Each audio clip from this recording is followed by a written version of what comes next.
રાજુલાના ગાયત્રી મંદિર ખાતે ઔદિત્ય બ્રાહ્મણ સમાજ દ્વારા સ્નેહ મિલનનું આયોજન કરવામાં આવ્યું હતું।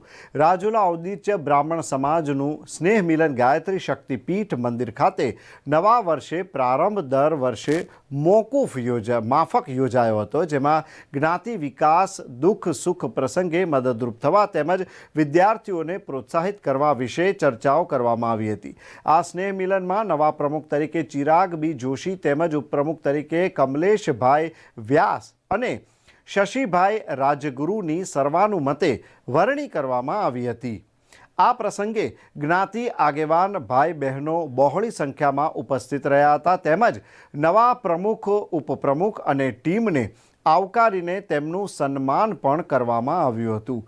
મળતી માહિતી મુજબ જ્ઞાતિ આગેવાનો જેમાં વિજયભાઈ જોશી, આ ઉપરાંત પ્રકાશભાઈ ઠાકર, ભૂપતભાઈ જોશી, ધર્મેન્દ્ર જોશી, દુષ્યંત ભટ્ટ સહિત ઉપસ્થિત રહ્યા અને પ્રાસંગિક પ્રવચન હંસાબેન જોશી, ભૂપતભાઈ જોશી, શશીભાઈ રાજગુરુ, ધર્મેન્દ્રભાઈ જોશી દ્વારા કરવામાં આવ્યું હતું। આ કાર્યક્રમને સફળ બનાવવા પરાગ જોશી, રાજુભાઈ વ્યાસ, પાર્થ ઠાકરે જહેમત ઉઠાવી હતી અને આભાર વિધિ કરી હતી।